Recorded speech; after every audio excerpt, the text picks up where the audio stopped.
Good afternoon, it's Robert Patillo, sitting in for Roland Martin on Roland Martin Unfiltered tonight. Can you hear that? Is this right?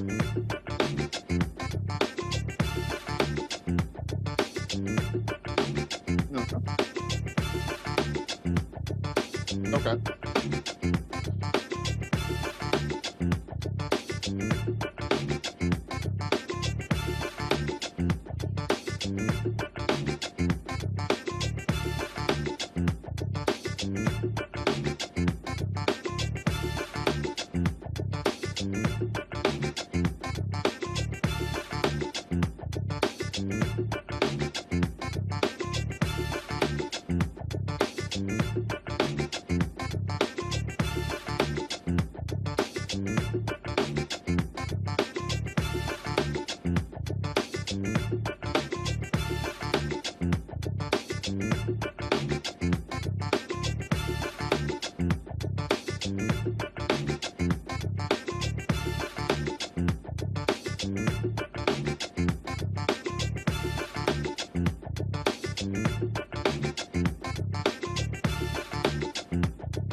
Folks, Black Star Network is here.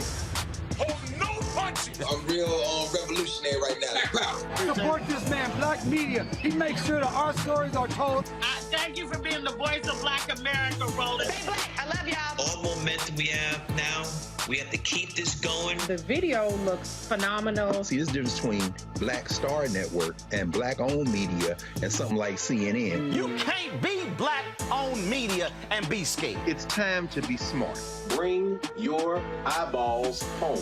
You dig?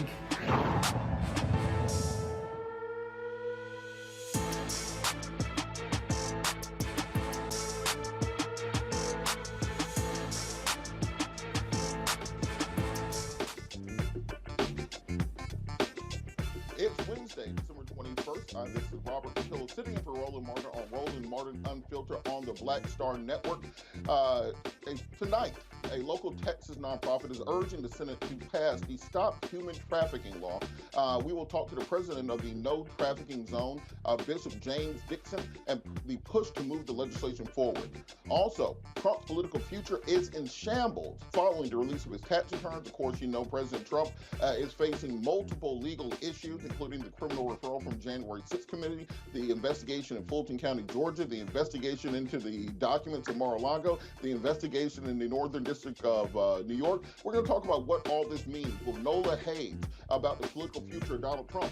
Also, a Louisiana Parish is fighting to stop the destruction of a company for the building of a large grain plant near a historically black residential neighborhood. To explain the case, we have one of the founders of the Descendants project talking about the litigation they are currently using to try to stop the displacement and destruction of historic black communities.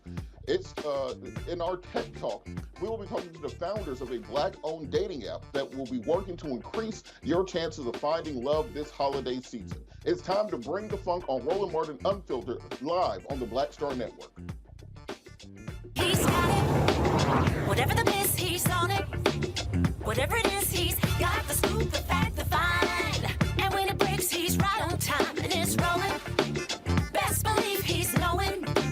Putting it down from sports to news to politics. With entertainment just for kicks, he's rolling. It's on Go, roll, y'all. It's Roland Martin, rolling with Roland now. He's funk, he's fresh, he's real, the best, you know he's Roland Martin now.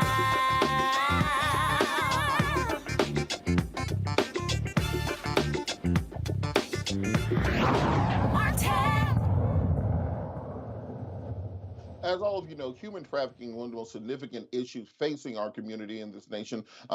Thousands of children per year are victims of human trafficking, and there's legislation pending before Congress introduced by U.S. Representative Sheila Jackson Lee that will work to curtail human trafficking by ensuring that these individuals face federal penalties if this takes place on school grounds. Joining us now, the president of the No Trafficking Zone, Inc., Miss Jacqueline Aleto. Jacqueline, how are you doing this evening? Having me on. Thank you so much. Can you talk a little bit about this legislation and why it's so important to pass currently? Sure. SB 5226 was originally a bill that was sponsored by Congresswoman Sheila Jackson Lee, Congressman Michael McCall, and Congressman Nadler.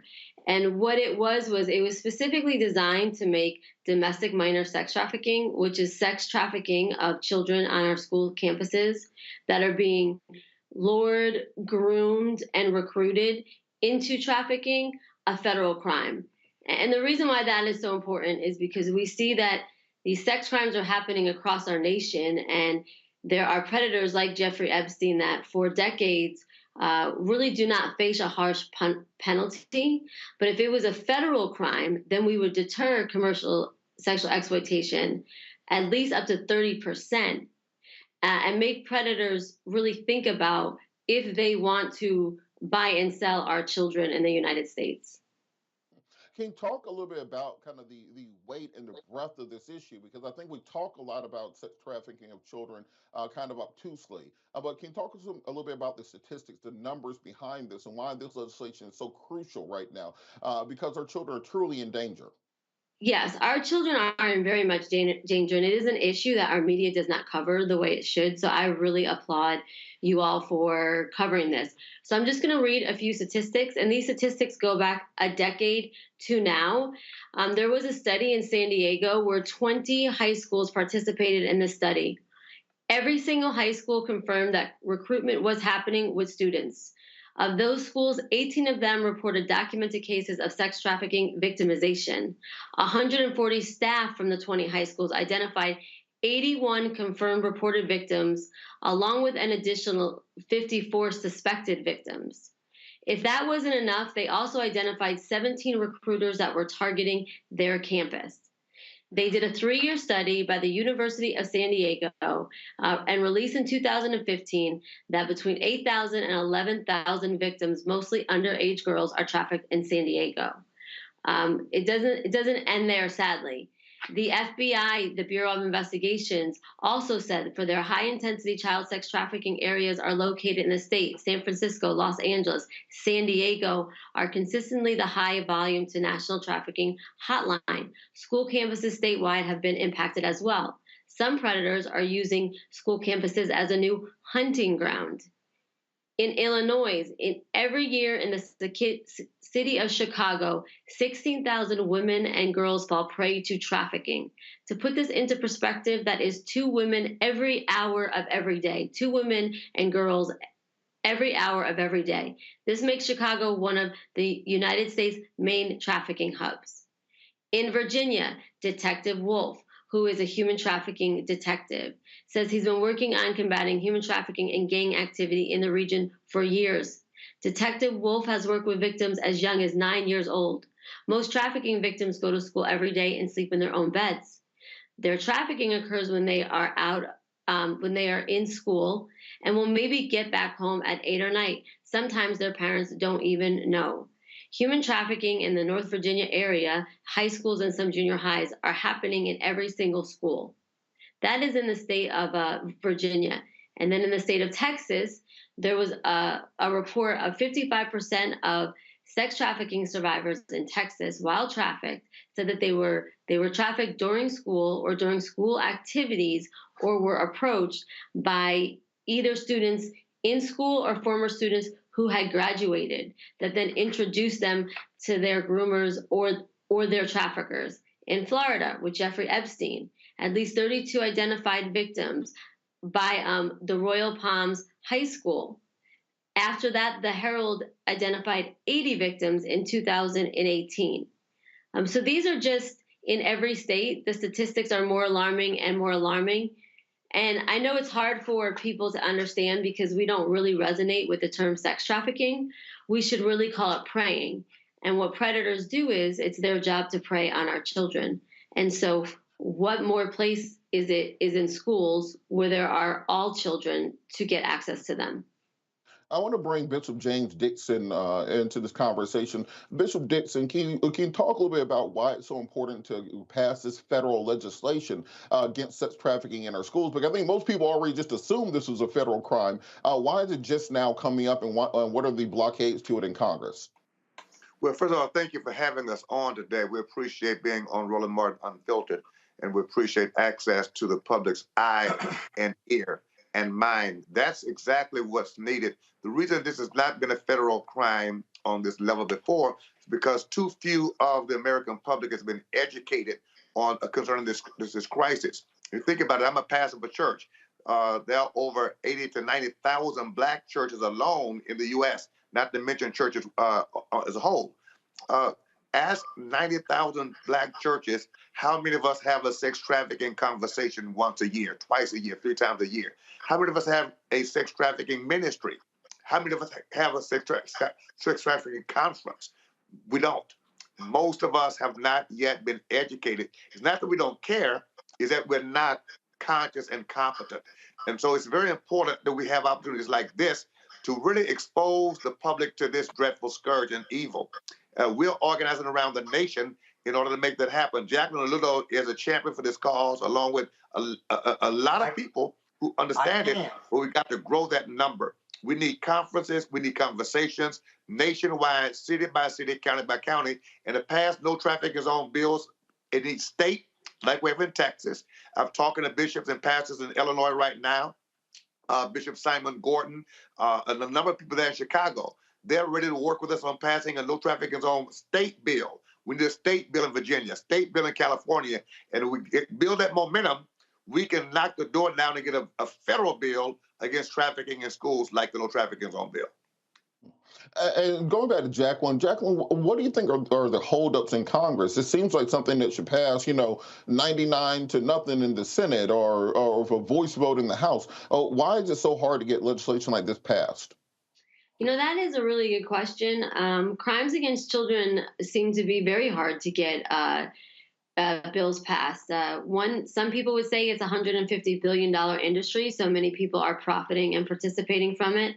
Others would say that it's simply just because our elected officials and people in power do not know what slavery looks like right now. Human trafficking is slavery of our time.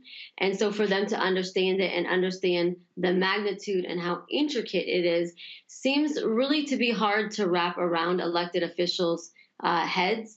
But something so simple like what happened to New York with a 12-year-old, she was walking down the street with her friends and she met up with two boys who were a couple years older. They went to a party. She woke up.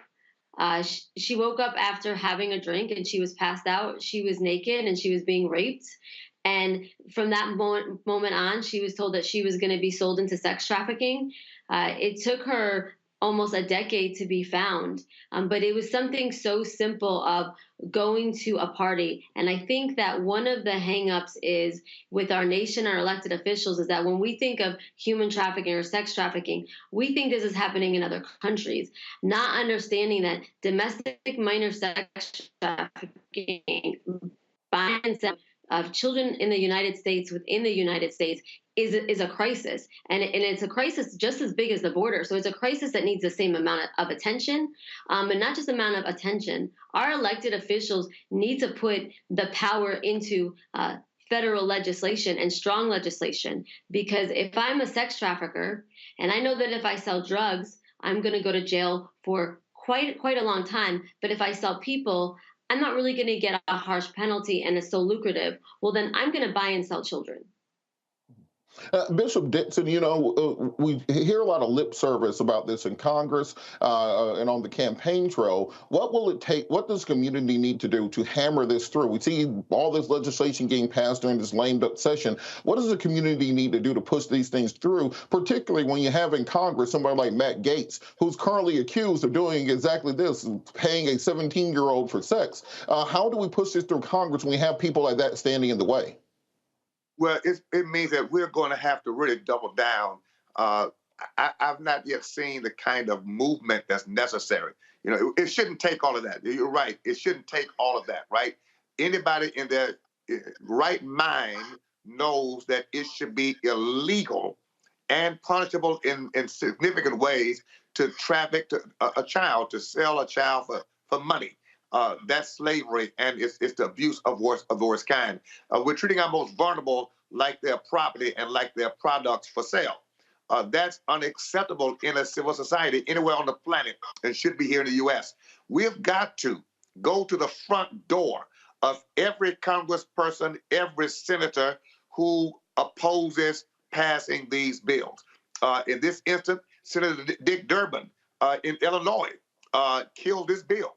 He has fought this bill. That means that we should be bombarding his door, and his constituents, his voters should know your senator chose not to support a bill that would save children's lives on school campuses and in school activities. He needs to be known as that senator, right? And unless he wants to change that, then he should be known for that. And people need to know that that's who you'll be voting for or against in the next election. Elections do matter. And that reputation needs to be stamped there until he makes a change and decides, I'm ready to support passing a no trafficking zone bill to protect every school and every school-age child throughout the United States of America. We got to do it door by door, name by name, position by position. That's the way we have to make this happen. Elections do matter, and the public's voice, when we unite around a just and righteous cause, has the power to bring change. Absolutely. And Jacqueline, what are some resources for people who want to find out more information about this legislation, some organizations they can reach out to? Because I feel like this should be the #1 priority in the new Congress, regardless of who the Speaker of the House is. We need to get this legislation passed. They can go to No Trafficking Zone at notraffickingzone.org and sign up, fill out a form, and we will send them all of our data and statistics. We're coming out in 2023, specifically because this bill was not passed. on all of our data and the legislation that needs to happen in every city, in every state. We'll also be listing all of our impact partners. What I will say about this bill is there are people on both sides that came together. Congresswoman Sheila Jackson Lee, Congressman McCall, Senator Cornyn, they did put their parties and their politics aside for people and for humanity. And I think what has to happen in 2023 is that we need to let all elected officials know, no matter what party you are on, if you do not protect children, you are not going to be voted in. Because we want people in power and our leaders to protect children and to put children and their safety over politics and over parties. So people can go to notraffickingzone.org and we can send them our information and let them know just all the impact partners and people that are coming together around the nation to really band together. And as far as Senator Dick Durbin, I want to say this message, because for a senator to have this much power, this bill was in for 9 months. So the Department of Justice, everybody, is 5 elected officials that worked so hard on both sides to get this bill done. He absolutely did have the time to work with everyone. He really chose not to, for whatever those reasons are. And we are hoping that in this next legislation, he will. But if he doesn't, we are just going to get louder and more diligent, and let everybody know that he seems to be a senator that either refuses to recognize this issue or is simply ignoring it. Well, we're going to make sure that we reach out to Senator Durbin's office, and we want to bring attention to this. Thank you so much, Jacqueline and Bishop Dixon, for bringing this to our attention. All right, last comment to you, Bishop Dixon. One comment. I want to thank Reverend Jesse Jackson, Bishop Tavis Grant, all of those in Illinois and all around the country. But let me say this. When an athlete commits an egregious act, what does he lose? Not just a position on the football field, a baseball field, a basketball court. Sponsors withdraw their finances. We are going to look at who's sponsoring, who's financing these candidates, these elected officials, and let them know that the person you're backing with your finances is a person who stopped a no trafficking zone bill. Because if you don't support stopping it, you're supporting its continuance. We're going to talk to the sponsors, those campaign financiers, who to make you understand, if your candidate supports trafficking, you're supporting that industry by your support of that person. We've got to get to where the money is. That's where the power changes. Absolutely. Well, thank you so much, Bishop Dixon and Jacqueline Alato, for all the work you're doing on this. We'll keep our audience updated and make sure this legislation gets passed. Thank you so much. Thank you very much. Thanks. We're going to go to the panel. We're joined by Attorney A. Scott Bolden, former chair of the National Bar Association, Attorney Joe Richardson, a civil rights attorney, also Monique Presley, legal analyst and host of Make It Make Sense on Instagram Live. How are you guys doing this evening? Good. Here, doing fine. All right, Joe, Scott, so let's talk a little bit about this, Scott. Why do you think someone like Senator Durbin is the person holding up this legislation? Well, he may have some problems with the bill, but I don't think he has problems with the concept of supporting the bill. And I haven't talked to Senator Durbin, and I'm not sure what it is, but having a problem with the bill doesn't mean that he supports sexual trafficking, if you will. Listen, as a former sex crimes prosecutor, as well as someone who has represented companies in the hotel industry, this is a huge issue for hotels and tourism and restaurants, sporting events, if you will, like the Super Bowl, and now it's happening and has been happening in the high schools. I think the minister and your other guests who are deep in the thick of this issue, they need allies, if you will. And they have allies in the hotel industry, I think, that work with law enforcement or work with lawyers like me who do these investigations for private companies, share information, and are 1,000% behind not being part of or setting up or being a situation where sexual traffickers are actually using their facilities to perpetrate this crime. And so I think there are allies out there. There's a big difference between prostitution and pimping and sexual trafficking. You certainly don't have to be a pimp to be in sexual trafficking. And you certainly in sexual trafficking, you don't have to be a pimp. And then the perception of pimps and prostitutes is very different and going on as well. And so as a result, sexual trafficking for young people as well as adults anywhere in this world has to be addressed very differently. You've got to get behind the network, find the money, and then free these young women from trafficking, go after the traffickers, and that is a federal and a state cooperation issue.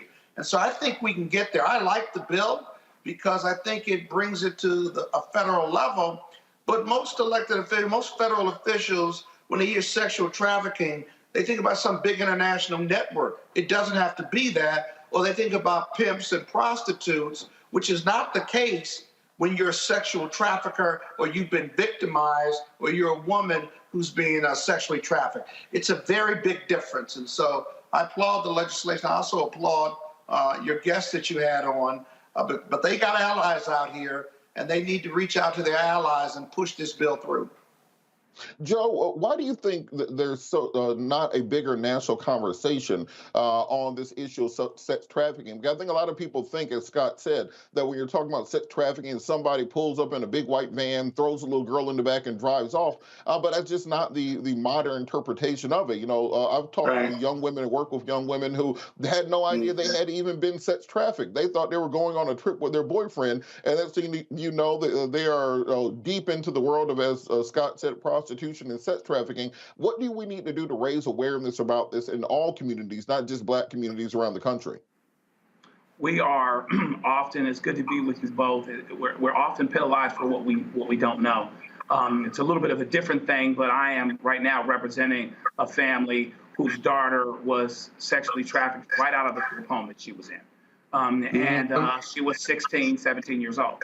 And so often it's with the terminology, right? We feel a certain way. There's a lot of different terms out here in different areas of life, whether you're talking about mental illness, whether you talk about sex trafficking, where the terminology is confusing because they take the terminology and make it into something totally different than a reality that's sitting right in front of them. This bill is really important, like Brother Bolden was saying, because this really addresses a need. You know, most sex trafficking happens, using schools and places where the kids would be, schools, school-related activities. And so therefore, there has to be an increased awareness about what sex trafficking is. Like was said in the interview, a lot of times, these kids are going home and sleeping in their own beds every night. Mom's working 2 jobs. Single parent household, doesn't necessarily have to be single parent, but they're not watching as much. They're leaving their 13, 14-year-old kid to be independent,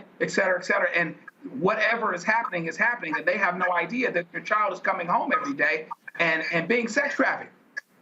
And so a lot of times, the issue that we have, I think, is with people understanding what sex trafficking or what these other terms actually are, and that it's not just this thing that you've imagined that you're so distant from that can't be happening to your child or somebody that you know just because they go to school and they come home.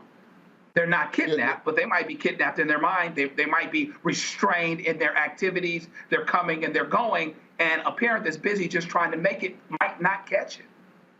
You're absolutely correct, and we got to keep an eye on this story but the same mechanism by which bad actors recruit our young boys, 13, 14, 15, into gangs and drug dealing, that's the same mechanism by which they're recruiting our young girls into prostitution and sex trafficking. And we have to be more cognizant of the issue as a community and work with our federal partners to ensure that we are prosecuting people to the fullest extent of the law and passing legislation like this that is necessary to help protect our communities. We're going to go to a quick break. We'll be back with more Roland Martin Unfiltered after the break.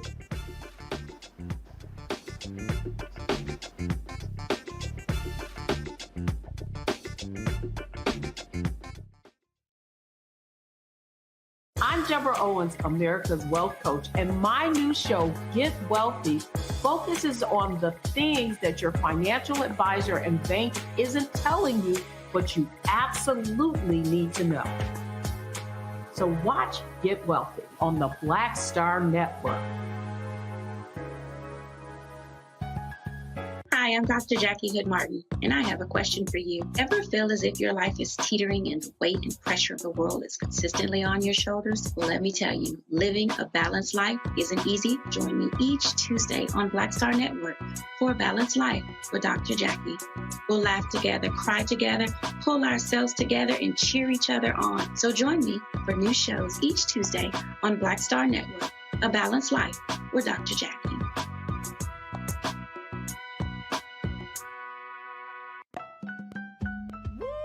We're all impacted by the culture, whether we know it or not. From politics to music and entertainment, it's a huge part of our lives, and we're going to talk about it every day right here on The Culture with me, Faraji Muhammad, only on the Black Star Network.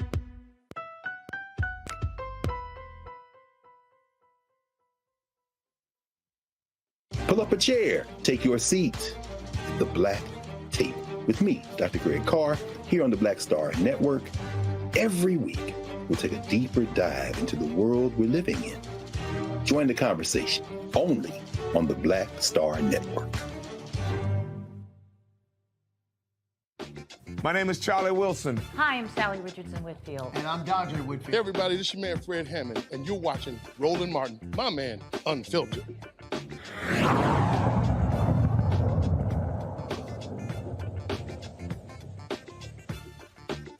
The January 6th committee held their final hearings this week, voting unanimously on a criminal referral for President Donald Trump.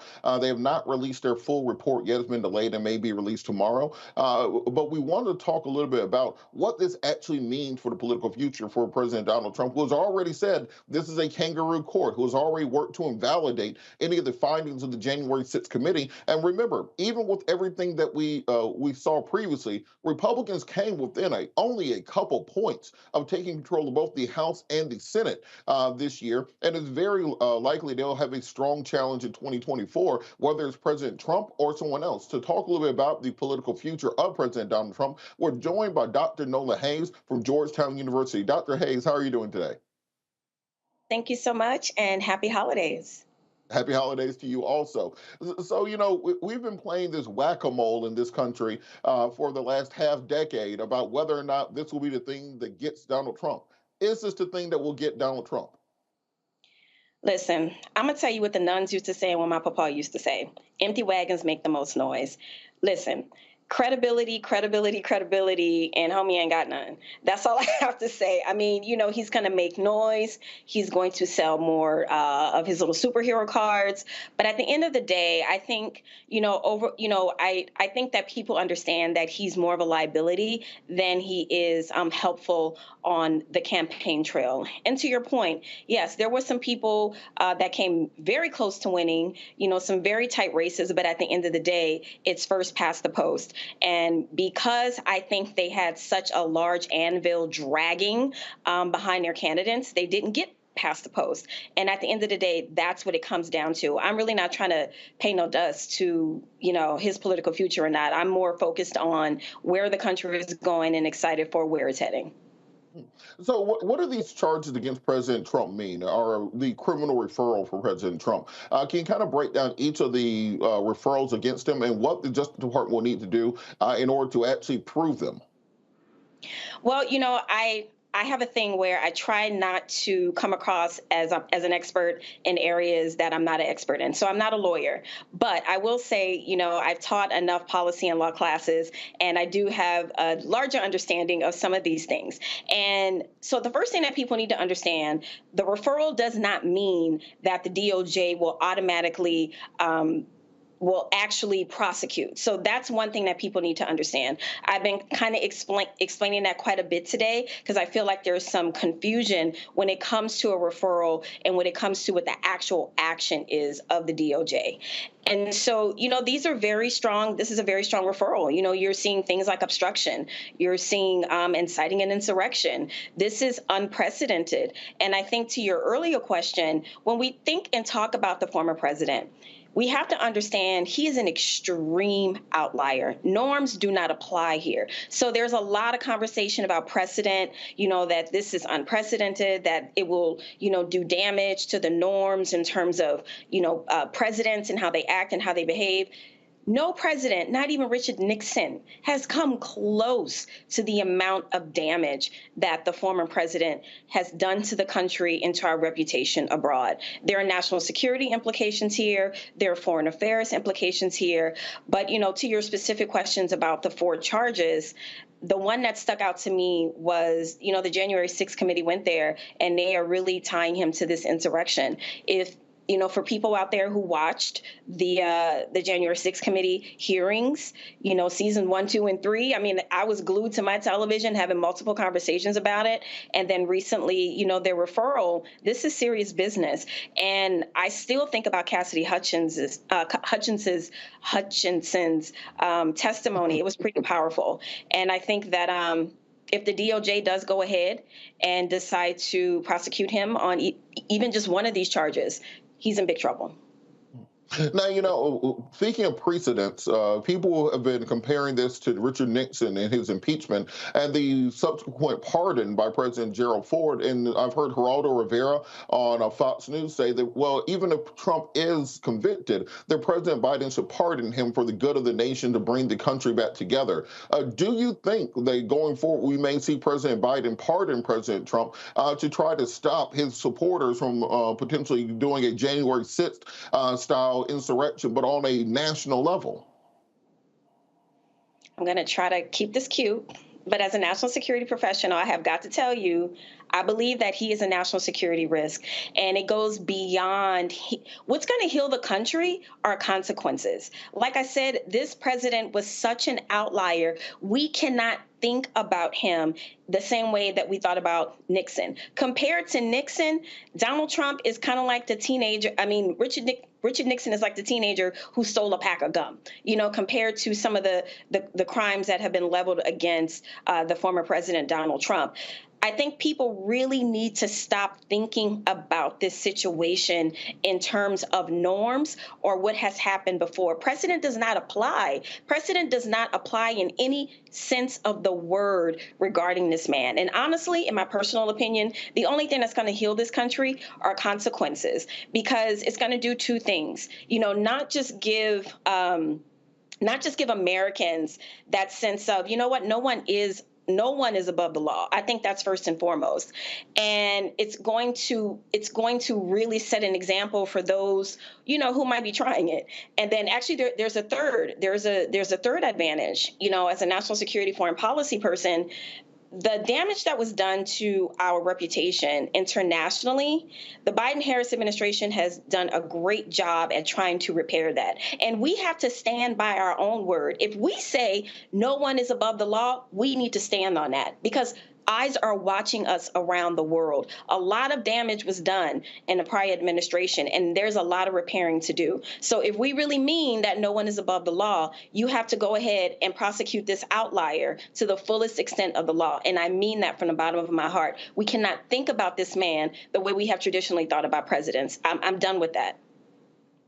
Many people said that the impeachment of President Clinton in 1998 cheapened the instance of impeachment. That they knew they didn't have the votes in the Senate to remove him. The public opinion was against the impeachment, but they did it anyway. And then further, Republicans are now saying that, the 2 impeachments of Donald Trump cheapened the institution of impeachment. Do you think that this prosecution will cheapen presidential prosecution going forward, or it simply becomes the new tool that the party out of power uses to interrupt or to investigate or to stop the agenda of the current opposition president? Could we see going forward a January 6th style committee forming for every president whenever there's the other party has control of the House, and then a criminal referral for every president when the other party has control of the House? Will this become the new cycle, the new normal that we see?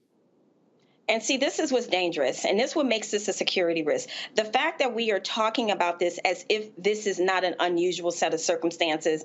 And I think that, this is one of the things that the Republican Party got very, very wrong. I'm not an advisor in that sort of sense, but I think they should have stuck to what they said after January 6th.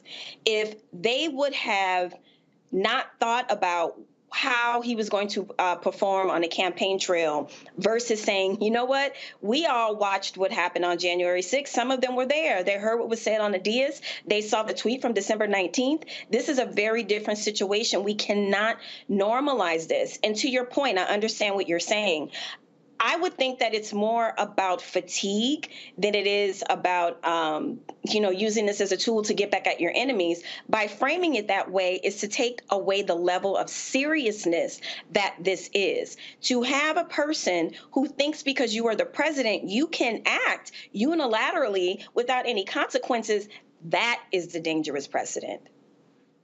We think of the list of just all-time terrible presidents. There's Andrew Jackson, the Indian removal at the Trail of Tears. There's Andrew Johnson, curtailing Reconstruction after the Civil War. Of course, Richard Nixon and Watergate. There's Woodrow Wilson, one of the most racist presidents in American history. George W. Bush killed upwards of 1 million Iraqi civilians for literally no apparent reason. What does it say that we are prosecuting President Trump more thoroughly than any of these other presidents who arguably have done far worse things to humanity and killed far more people than President Trump for essentially, as his people would say, having a protest at the Capitol? A protest at the Capitol, I think that is such a horrible way to kind of demean what happened on January 6th. People died. Police officers were injured, traumatic. They still suffer from trauma to a large degree. And as a person who sits here, who had more than a dozen family members die from COVID, we can have a conversation about that. I would not demean, the loss of life under that administration. And also, you have to take into account the role that social media context plays a large part in this. You have to think about the sign of the times. We wouldn't have found out about Watergate if Richard Nixon's vanity project of recording everyone did not exist. Technology plays a large part into where we are today. So because of social media, because of the way that we have access to information, the way that information can be retrieved from cell phones and videos and things like that, we are living in very different times.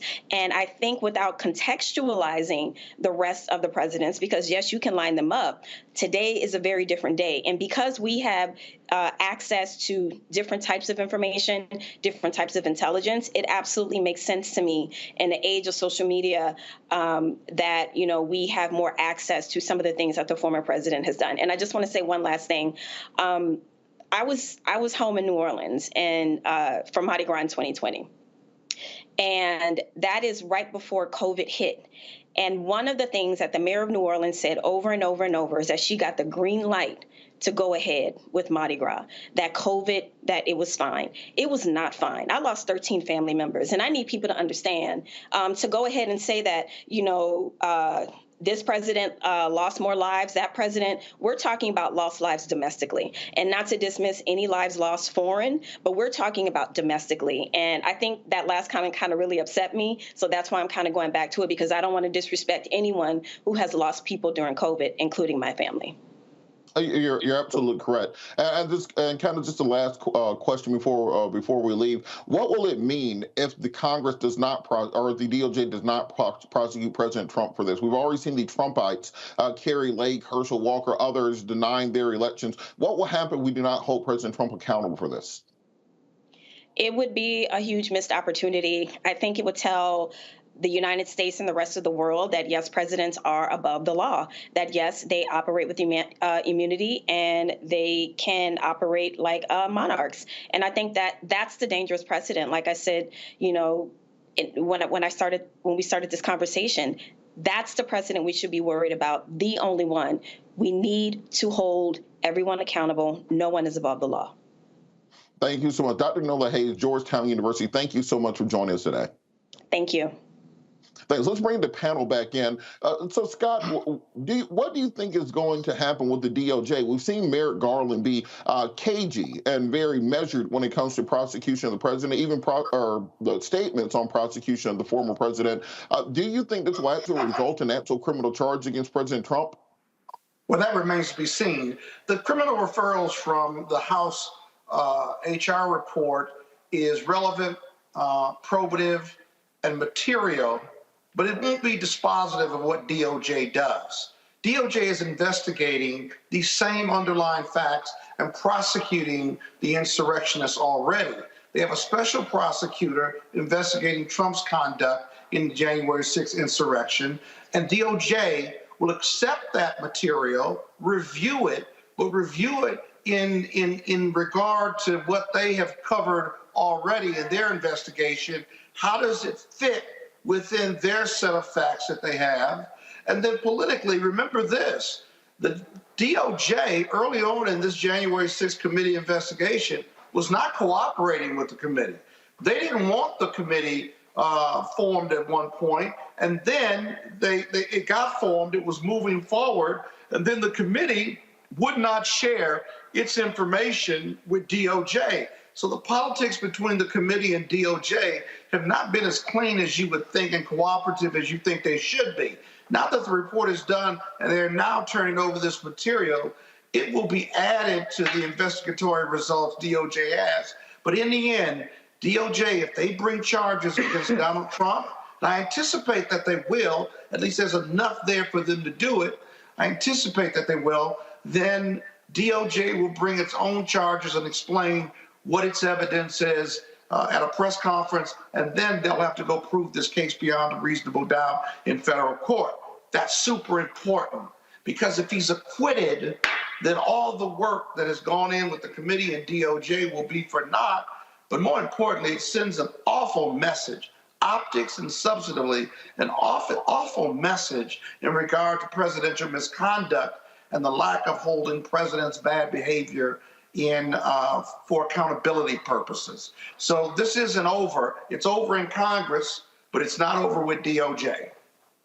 Joe, what do you think, which of these charges do you think are actually the strongest? If you put your prosecutor hat on, if you were to pick one of these charges to go forward on, what do you think is the biggest and best slam dunk that you think the DOJ would be able to actually prosecute him on? Because we all know often prosecution is throwing spaghetti at a wall and see what sticks. But if the DOJ brings weak charges and President Trump's able to come out of it saying, look, only one of the 4 charges stuck, I think he actually comes out stronger. What do you think will be the one kind of gravamon that the DOJ hangs their hat on? I think it really depends on whether or not the people that are evaluating this case can actually get out of their head. In my mind, inciting an insurrection is the clearest. I think it's crystal clear, but it's so unusual.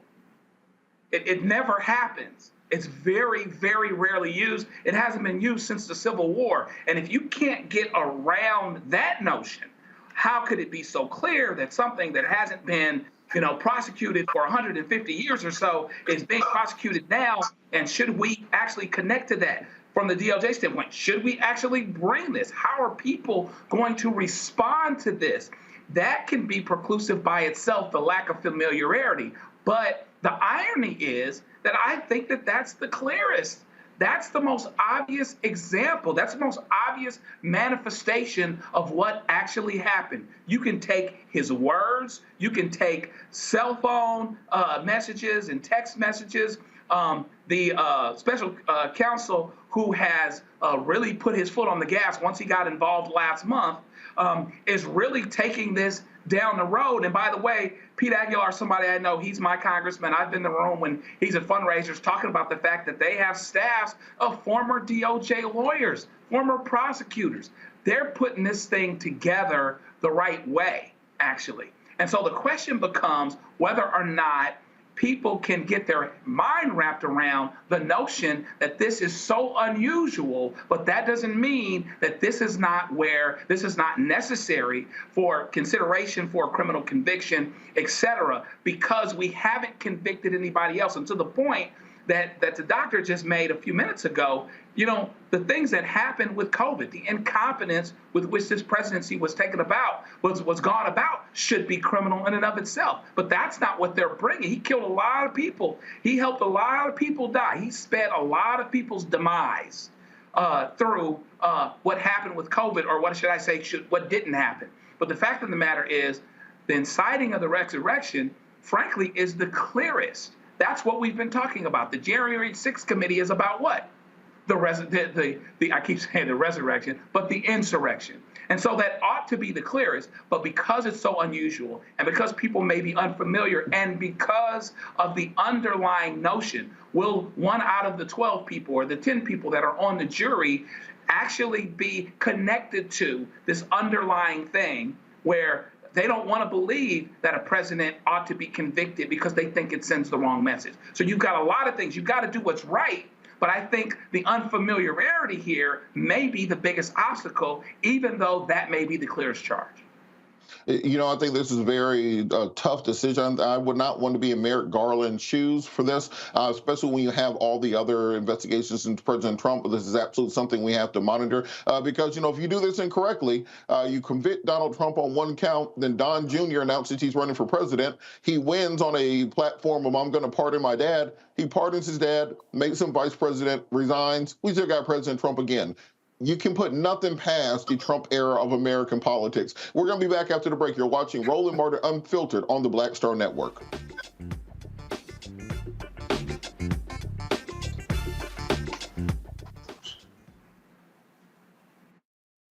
I'm Deborah Owens, America's Wealth Coach, and my new show, Get Wealthy, focuses on the things that your financial advisor and bank isn't telling you, but you absolutely need to know.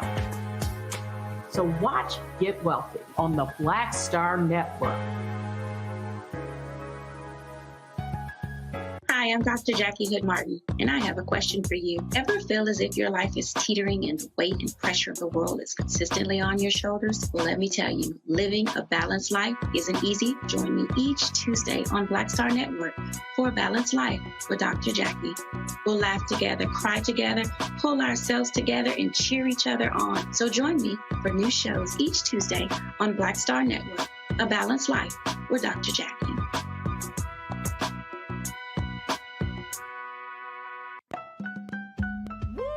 We're all impacted by the culture, whether we know it or not. From politics to music and entertainment, it's a huge part of our lives, and we're going to talk about it every day right here on The Culture with me, Faraji Muhammad, only on the Black Star Network.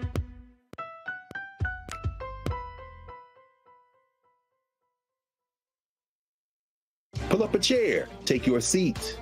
The Black Tape with me, Dr. Greg Carr, here on the Black Star Network.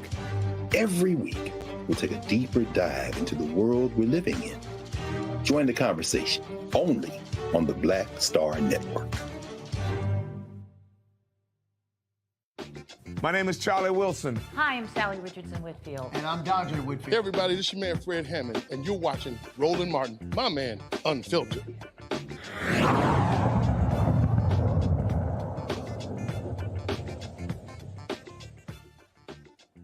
I think we all know the gentrification, destruction of black communities has become a epidemic around the country. You can look at Oscarville in the state of Georgia. You can look at the history of the interstate highway system. Black communities have continuously been victims of eminent domain and construction companies coming in and destroying what we have spent so long building. Right now, a Louisiana parish is fighting to keep a construction company from building a large grain plant near a residential neighborhood. The Descendants Project, a local Louisiana nonprofit, is helping the residents of St. John's Baptist Parish battle Greenfield, Louisiana LLC. Greenfield is a Colorado-based company seeking to construct a large grain silo or grain terminal. The local Circuit Court of Appeals affirmed a decision that the residents could move forward to nullify the zoning ordinance. To help explain this new development, we're joined by Dr. Joy Banner, co-founder of the Descendants Project. Dr. Banner, how are you doing today? I'm doing well. Thank you for having me. Oh, thank you for joining us. Can you talk a little bit about this case and how we got to this point? Because I've worked with many families and many organizations trying to stop these, and it's a David and Goliath type of situation often. How do we get to this place where we're already in federal court trying to stop this grain terminal from being built? Yeah, well, the reason why we're here in the first place is because 30 years ago, the parish president of St. John the Baptist Parish took a bribe and illegally changed the zoning from residential to industrial. That parish president was sent to federal prison for 5 years, but the zoning stayed on the books for 30 years, and now Greenfield is taking advantage, of those laws. St. John the Baptist Parish, who the lawsuit is against, we're suing the parish to actually have the zoning change off the books, and Greenfield stepped in and intervened and is now, part of that lawsuit. But the good news is that, like you said before, the courts at the district level affirmed that the case could continue. Greenfield stepped in and actually appealed the decision, trying to dismiss the case again. And the appellate court agreed that, again, the case could continue. But really what is very shocking, and, I guess maybe being in Louisiana, maybe it shouldn't be, and the fact that this is Cancer Rally, and we're in the environmental and health crisis that we are, maybe people aren't shocked, but it's just the way that our elected officials, understanding how dangerous this grain terminal is. When we say grain, sometimes people don't have an understanding of how dangerous these facilities are. They have been characterized as more explosive in some cases than dynamite factories, right? And so we would have this huge, massive facility that's sitting right outside of our backyards, right, outside of our doors. And the fact that, no one at our public official level, even at our state legislative level, no one is concerned enough about, the danger, and the fact that this would pump out 130 more tons of pollution into an area that's already called Cancer Alley. We have asthma rates that are twice as high as the states and is twice as high as the countries. But the way that our elected officials, again, have refused to put us on the agenda, we have tried to engage with our legislators, and they've ignored us. And talk a little bit about why the elected officials have acted in this way, because it seems like this should be a political solution. That you have elected officials, you go there, you ask for a change in the zoning, and then if they don't do it, you vote them out. But we see often that this is not the case. We had a case or a situation here in Atlanta probably a decade ago where I was the lawyer, and we were trying to stop a zoning ordinance, and we found out that these construction companies had been buying people Cadillacs and shoes and vacations and everything else. Talk a little bit about why the political solution has fallen apart.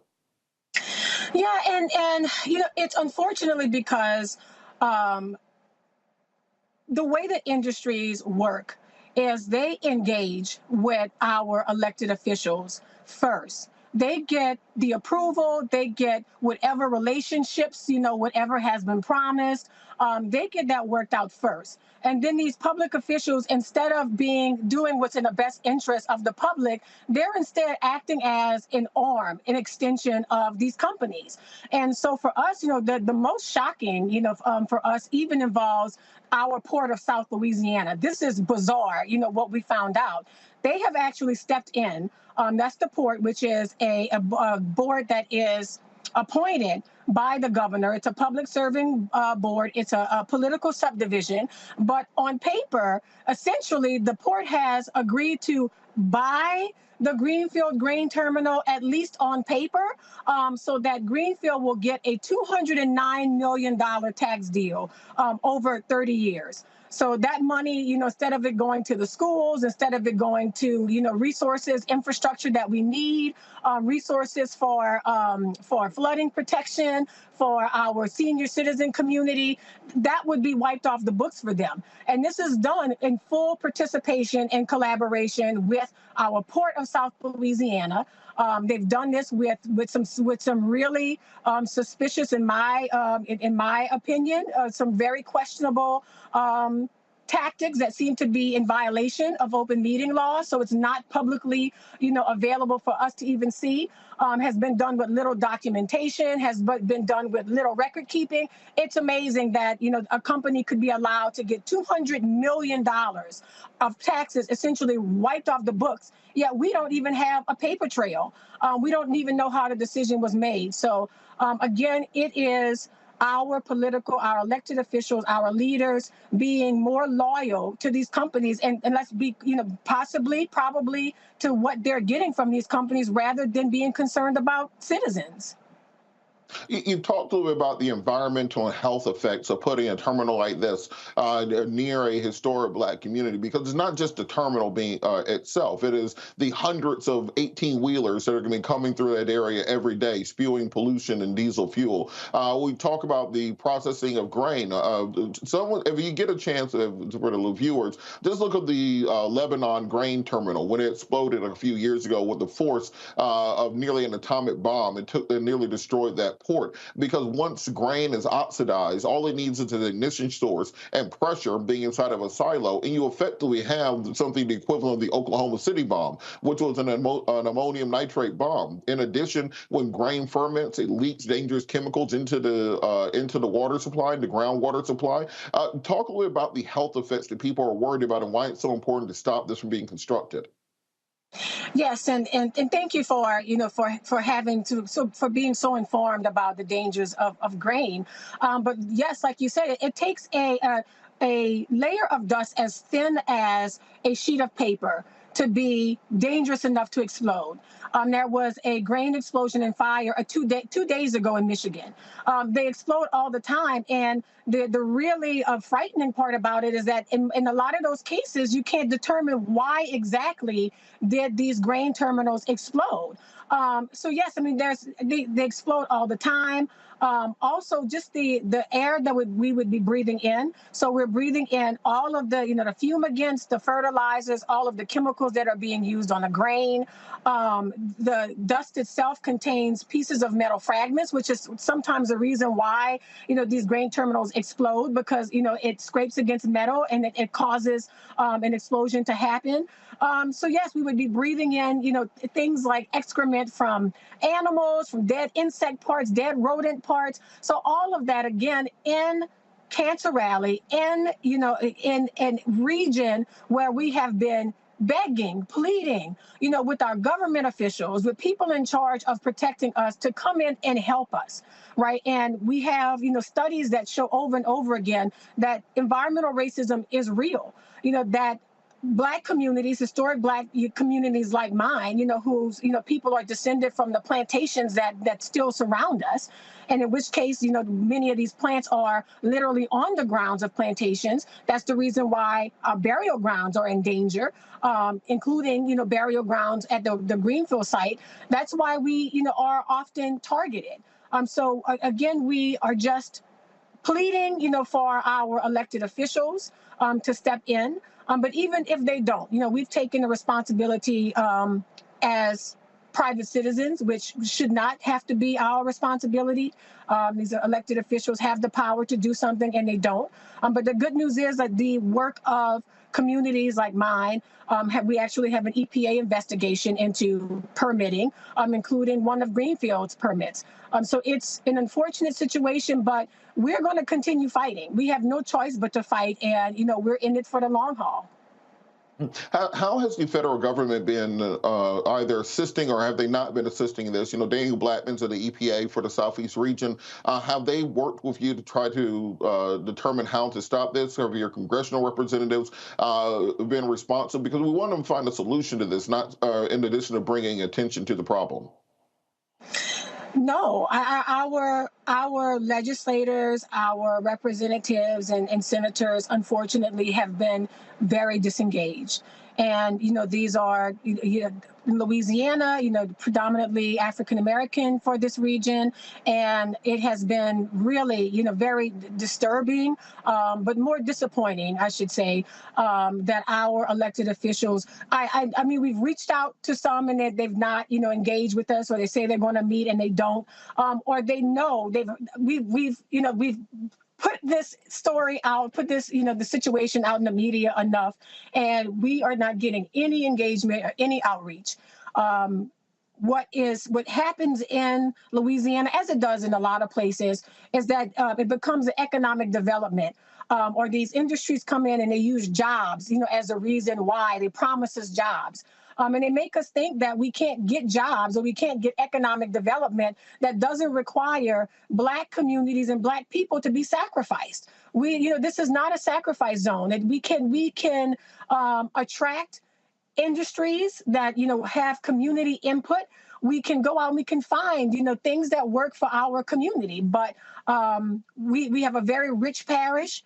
But if you look at, the resources, the infrastructure, the problems that we have in our parish, it's a lack of good governance at the state and at the local level. That's why we have the situation that we have. Well, we're glad we have people on the ground like you bringing attention to this, and I think it's crucial for folks to just think about this.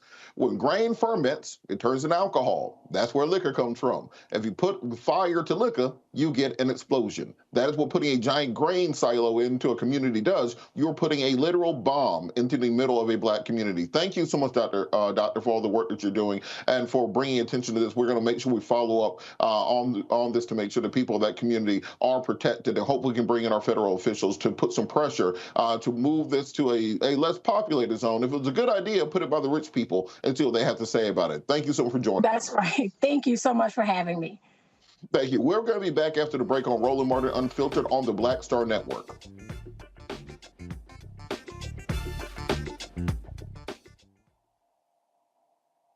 I am on screen, and I am representing what a Black man is to the entire world that's going to see this. And this might be the only Black man, a representation of a Black man that they see. Right. So I am responsible. Right. For how they see Black men. And it's my responsibility to, if I am not playing an upstanding, honorable, someone with a strong principle or moral core, to make sure that this character is so specific, right, that it is him, not Black men. And I wish that more actors would realize how important their position is as an actor of color, playing people of color on screen. Because there are people that see us all over the world in these different images that we portray. And not everyone knows Black people to know, yes, that's not all.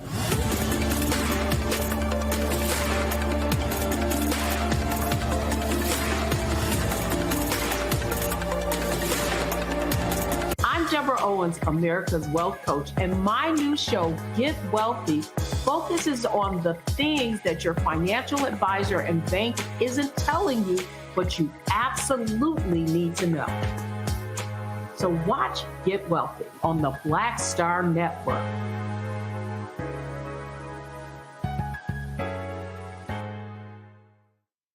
Hi, I'm Eric Nolan. I'm Shantae Moore. Hi, my name is LaToya Luckett, and you're watching Roland Martin Unfiltered.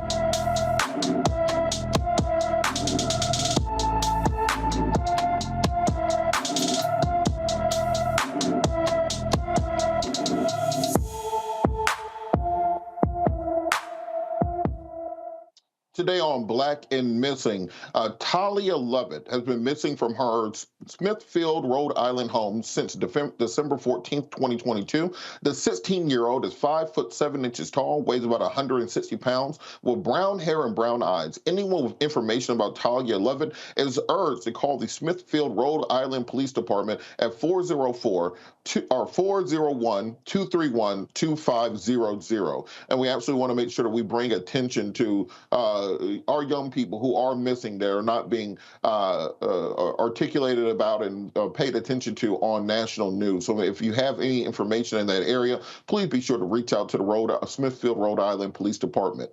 Right now, 7:30 tonight, we're going to see a live address by Ukrainian President Volodymyr Zelensky to the Congress of the United States of America. Today, he met with President Joe Biden and also congressional leadership. This is in the wake of nearly $40 billion being pledged in aid to the Ukrainian government in the continued fight against Russia. And this funding has been flowing all year. And many of us who support the Ukrainians and want what's best for them, and of course want to stop Russian aggression, but we do have this question of, where y'all getting all this money at? all of a sudden.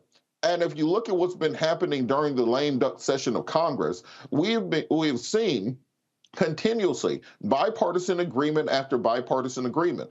We have the Respect for Marriage Act that was signed into law last week by President Biden, which codified both gay marriage and interracial marriage into federal law upon the threat of it being overturned by the Supreme Court in the wake of the Dobbs decision. After the Dobbs decision, we saw an executive order protecting abortion rights on the federal level nationwide. Just this week, we saw a $1.7 trillion with a T. We're beyond billions. We're into trillions. $1 billion federal budget for 2023 that looks like it's going to pass with bipartisan support. The 4,000-page bill was introduced to Congress at 1:23 a.m. with only 48 hours to read through the bill before it will be put up to a vote, and it's expected to pass with bipartisan support. All these things are all well and good, but I'm down in Atlanta, and it was just a month ago that we had every Democratic elected official in the country at Spelman, Morehouse, and Clark Atlanta's homecoming doing the Dougie and doing the stanky leg, talking about how much black folks were important and the backbone of the Democratic Party, how crucial it was for black people to save democracy. But then when it's time to spend $1.7 trillion, all of a sudden, nobody's doing the Dougie to tell us what we're getting out of the $1.7 trillion. Has anybody come to your neighborhood and done the stanky leg to explain where that $1.7 trillion is going to go? So we've seen a little bit of the breakdown of the bill. As I said, it was 4,000 pages, and clearly nobody can read that in 24 hours. But it looks like we're going to be spending $458 billion on the defense budget for 2023.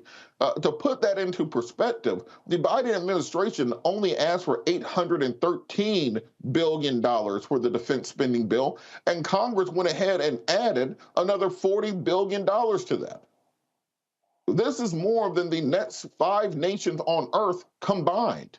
America has donated more money to Ukraine's defense than the entire Russian GDP for the year 2020. When we talk about spending, if you have a $1.7 trillion budget and $850 billion of that's going to defense, that means the entire rest of the country has to live off of basically about the same budget as the U.S. defense industry has to. So why is it that we get bipartisan support, bipartisan agreement when it comes to an $856 billion defense spending bill? We all know exactly why. As Gil Scott-Heron said, it's the military and the monetary coming together whenever it's necessary, turning this planet into a cemetery. It is the military-industrial complex that is able to bribe our congresspeople with everything from jobs, everything from campaign donations to lobbying to ensure that the defense budget is never decreased. Think about the fact that we are fighting around the edges to get things such as early childhood education, K through 12 education, free lunch programs in communities, infrastructure to rebuild roads and schools and bridges and airports. We fight like cats and dogs 300-ish days a year to fight over those mere scraps in our federal budget. But the defense industry doesn't have to do any of this. If you look at the F-35 jet program, that is the state-of-the-art fighter jet that's being built currently, just that one jet program costs over $1 trillion to develop, and we have not seen it be used in action yet. It literally has never shot anything down, and frankly, we have seen more crashes of the F-35 in recent years than we've seen actual use of it in combat. That's $1 trillion that no one has any ability to ask questions about. You look at the B-2 bomber program. We're talking about $2 billion per airplane for a strategic bomber that really has no role in modern warfare. So much so that they're now replacing it with a new $1 billion bomber, the B-21 Raider, which will be coming, which was just displayed by the Defense Department in the last couple weeks. Oh, are we picking on the Air Force for acquisitions? Well, you can look at the Navy. They're presenting the brand new aircraft carrier, which costs $13 billion per aircraft carrier, has been in development for over a decade, but we still aren't using them because the electromagnetic catapults that they are replacing the steam catapults with don't work. So we are spending $13 billion on aircraft carriers with parts that still don't work. And note, America has 13 currently in service aircraft carriers. The rest of the world has 3. When you talk about super carriers, China has one, Russia has one that's currently in dry dock, and France has one. The rest of the world has no ability to match this, and we have 13, so that we can quote unquote project power internationally. If you want to go further into the defense build budget, there's money in there for Space Force, because we have to make sure that we are fighting in space, apparently. Until we can get our defense spending under control, there's no way that we can tame the $31.5 trillion debt that the United States is currently in, that we have no intention of paying down. We still have not paid down the Trump tax cuts from 2017, and Democrats have made no efforts to repeal those same tax cuts. We still have not paid off the Bush tax cuts from the first Bush administration. We haven't paid off the war in Iraq or the war in Afghanistan. But whenever it comes time to balance the budget, we never go to the defense industry and ask, can they cut that $856 billion budget? And when you add in Veterans Affairs and administrative costs, it's well over $1 trillion that we're actually spending on defense on a yearly basis. But we want to cut school lunch. We want to cut aid to single families. We want to cut any social program, because Lord knows we can't ask the rich people to pay more money. We can't ask the defense industry to take less money. We have to balance the budget on the backs of the poor. So those same Congress people, those same officials who are doing the Dougie and doing the stanky legs saying how important black folks are, I think it's a reasonable question to ask them right now. But where are you at when it comes to doing things that the community needs? Because I feel like if we have $800 billion to spend on the defense industry, then we should have a few $1 billion to spend on reparations per year to African Americans who built this country and even allowed you to have something to be defending in the first place. Until we repair what's been done to black folks in this country, it's going to be very difficult for anyone to take us seriously when we talk about spreading democracy around the world. I want to bring the panel in on this, Scott Bolden, Joe Richardson. Scott, why do you think we are passing this $1.7 trillion spending bill with no public debate, no public disclosure, 48 hours to read a 4,000-page bill, and all of a sudden Republicans and Democrats can get along? Can't get along on voting rights, can't get along on criminal justice reform, but when it's time to pass a secret bill during Christmas when nobody is paying attention, all of a sudden everybody's all chummy and can get along. Well, you said a lot. I don't know where to begin. But let me say this. Democracy costs. It costs $1 trillion to protect this life of democracy that we enjoy, the First Amendment, the Constitution. And Democrats and Republicans will always agree on that. You don't want us to be less safe, do you? And the costs for military might are the costs for military might. I don't disagree with your supposition or your proposition, but these are the political realities that we may have 13 carriers and the others have one carrier. We need to keep it like that because our democracy is always under threat. And this is the greatest country in the history of this country, in the history of the world. And so $2 billion a year for reparations is a drop in the bucket for black people. It certainly should have, but the reason both sides, Democrats and Republicans, can't agree is because America struggles with the race question. And poor people, it costs a lot of money to take care of poor people. America doesn't want to recognize the poor people. We're a capitalistic society, and so we recognize the capitalist, if you will. I mean, you're talking about retribution, wealth retribution, economic retribution in this country, and it's going to take a lot more fighting in order to do that. It makes all the sense in the world, but the reality is our elected officials, black, white, yellow, or brown, believe in this military-industrial complex. They believe in it, right? And they vote on it.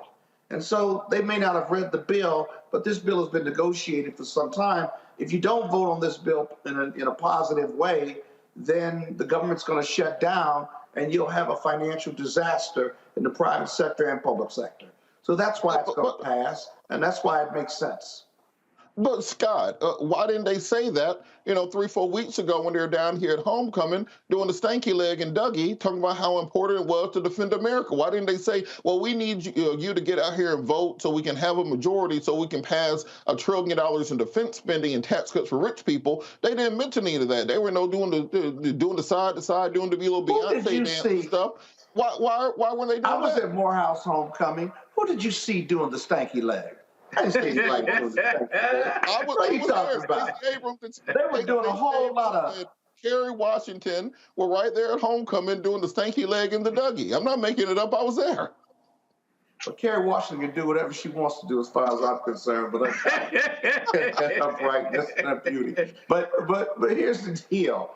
That's not the only vote that's ever going to be taken in Congress. Not really fair to say, well, you're doing the stanky leg and we need black people. They need black people to vote for them to keep control of the Senate and to keep it close in the House. So it's not really fair. I mean, Robert, I get what you're saying. And philosophically, it makes all the sense in the world. I really would. I wish it wasn't like that. But I also think that it's just not realistic. It should be, but it's not. And until we become a country of color in 2043, and that culture changes, and I predict that it won't change, that if we were a country of color and the majority of the Senate and the House were still black, protecting democracy at all costs and military might is always going to be a bipartisan issue and always going to be very supported by those who are going to be voting to protect our democracy and protect us. Joe, I'm going to go to you, and then we also want to bring in Pastor Wright to this conversation so we can have a more well-rounded discussion. But Joe, after the... You're doing a good enough job, if you ask me. well, look, after the midterms, we said, well, we can't. The whole year we've been saying we can't have any bipartisanship. Don't have any bipartisanship. Mitch McConnell says the era of bipartisanship is over. But as soon as we saw there was a danger of these Republicans losing their white women, they passed a Respect for Marriage Act on a bipartisan basis. They wanted to make sure that Clarence Thomas ain't going to lose Jenny. Kamala ain't going to lose Doug. So they can come together for things like that. When it comes time to line their pockets and spend $1.7 trillion in the dead of night while y'all are eating Christmas dinner, they can come together on that. So why is it we can't get bipartisan agreement on voting rights, on criminal justice reform, on not shooting black people? Explain to me why we should not demand those sorts of things if all of a sudden we can have bipartisan agreements on these other issues.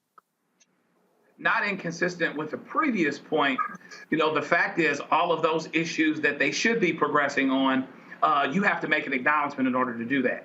To fix something, you have to recognize something is wrong. To do reparations, you've got to realize and acknowledge that you made a mistake, and you've been making a mistake, and it's systemic, and it's widespread, and to reverse it, it's going to hurt the people that benefited from you making the mistake, and folk don't want to go that far, okay?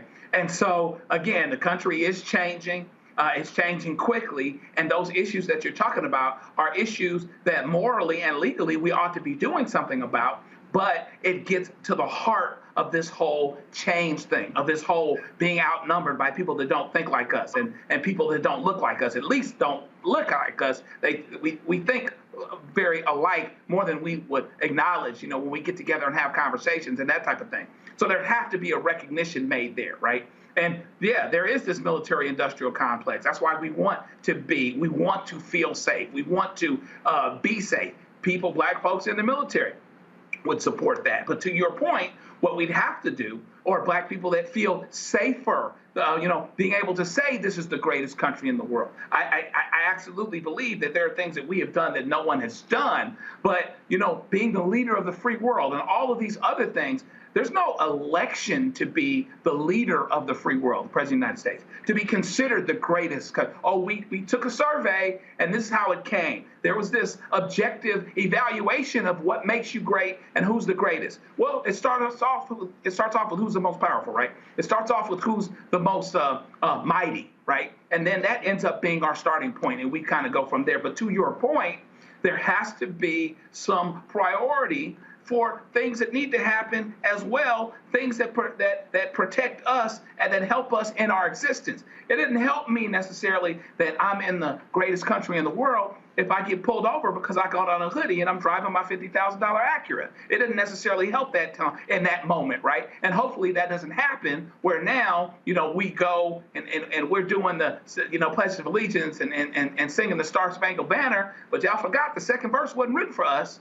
And so what we have to do is continue to be politically engaged, right? And so, our answer to that question, Robert, has to be, why is it that our moms, our dads, and our kids and our family and our community isn't keeping our hands to the plow here in terms of saying, okay, I voted for you, but here's what I want to happen from a budget standpoint. Don't leave us out. Don't leave early childhood education out. Don't leave, solidifying and confirming the existence and the legitimacy of Medicare out. Don't leave the expansion of ACA out, et cetera. And so we have to stay on it. We can't just do, that every 2-year thing, every 4-year thing, even though the politicians try to do it that way. So don't just have them come out and talk to us and say what they say, and then we vote for them. Let's follow them back, figuratively, if not literally, to Washington, to our state capitals, to our other places. And so we stay on it. Just say, okay, you want to be military industrial, but we're not going to lose on this. You have to do this,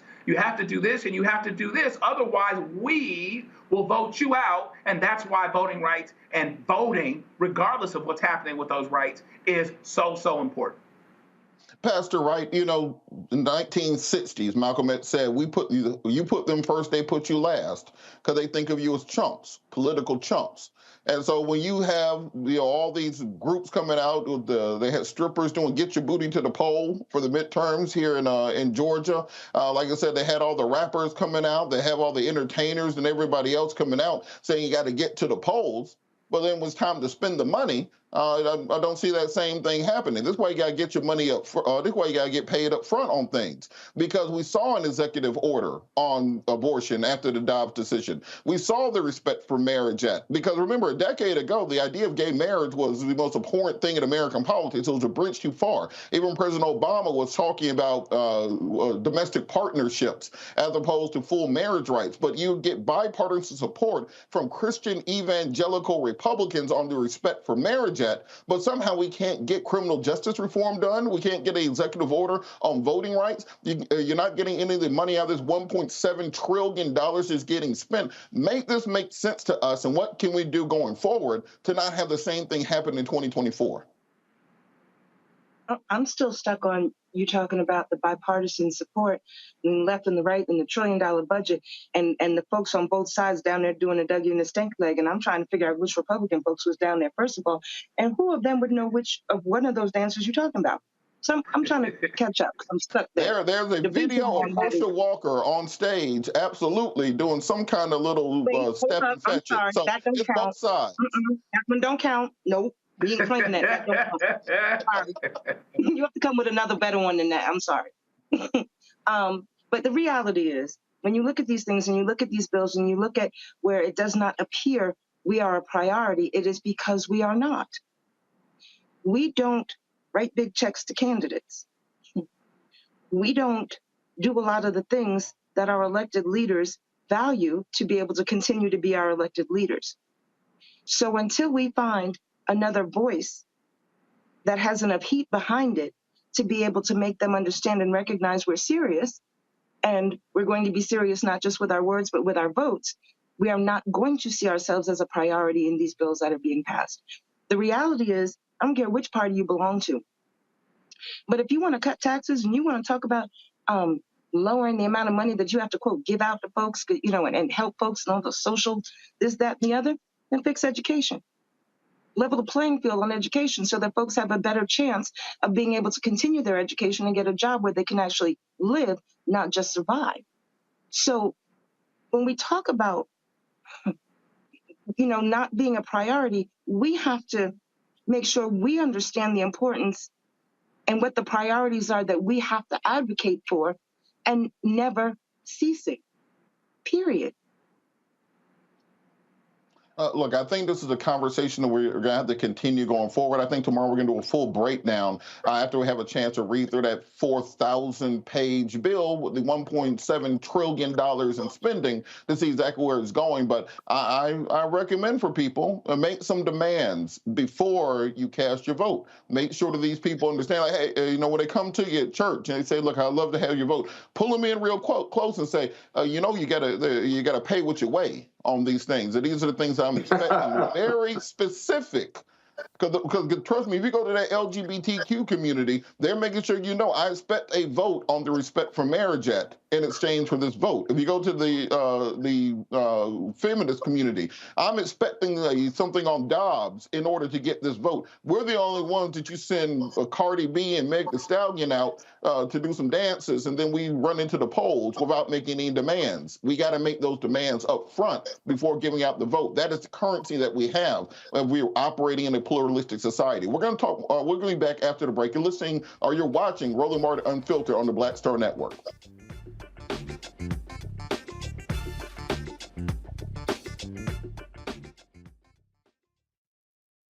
It's time to be smart.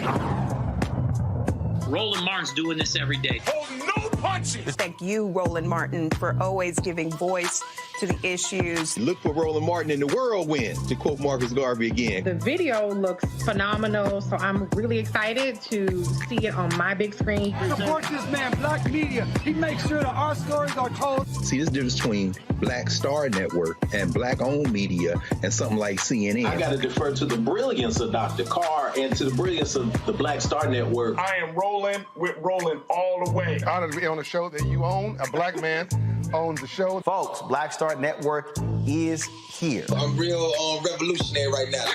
Roland was amazing on there. Stay black. I love y'all. I can't commend you enough about this platform that you've created for us to be able to share who we are, what we're doing in the world, and the impact that we're having. Let's be smart. Bring your eyeballs home. You can't be Black-owned media and be scared. You dig?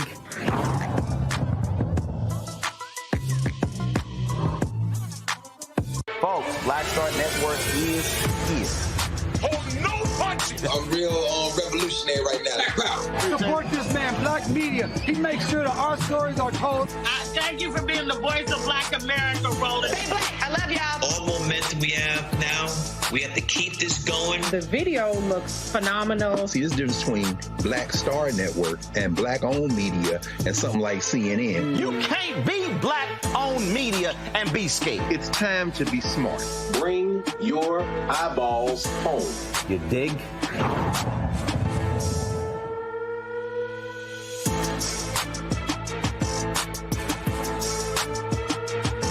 What's up, y'all? I'm Will Packard. Hello, I'm Bishop T.D.J. What up, Lana Well, and you are watching Roland Martin Unfiltered.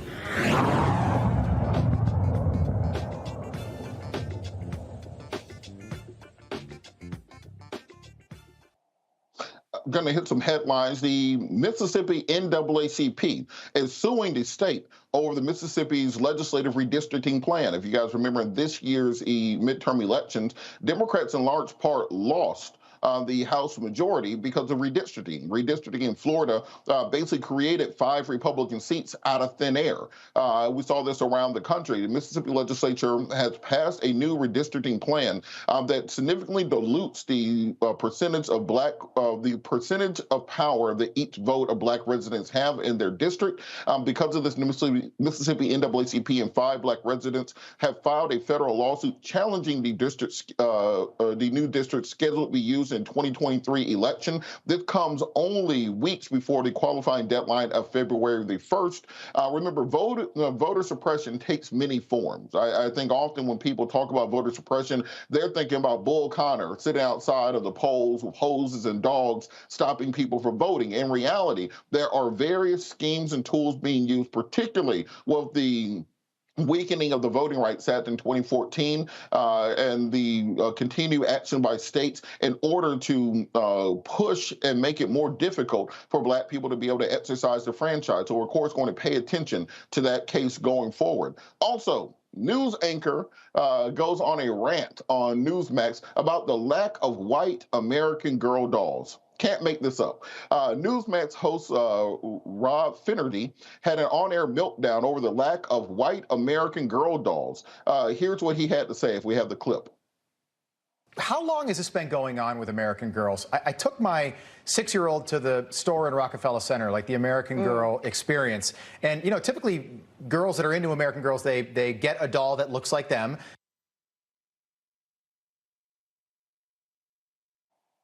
And you can get an outfit that, you know, so you can match your doll. We were in there, and my daughter's just a cute little 6-year-old white girl. We couldn't find anybody that looked like my daughter. It was the whole place. It was like wokeified. Oh my God! Oh, the poor white people, they can't find no white dolls.